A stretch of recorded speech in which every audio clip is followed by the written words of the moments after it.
Sir Rapitol po, humingi po ako ng tulong sa inyo kasi po binugbog po yung anak ko. Ngayon po nag-uusap po kami din sa barangay one time na hindi pa po kasi lumabas yung resulta ng ng medical po.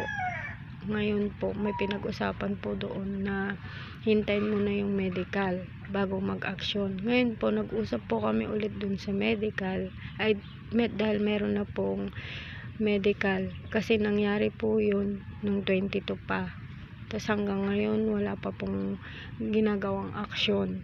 Ngayon po nung pangalawang pag-uusap po namin, gusto ko po kasi talagang ikaso kasi talagang grabe pong nangyari dun sa anak ko na binugbog. Ngayon po, totoo po ba na hindi po seryoso yung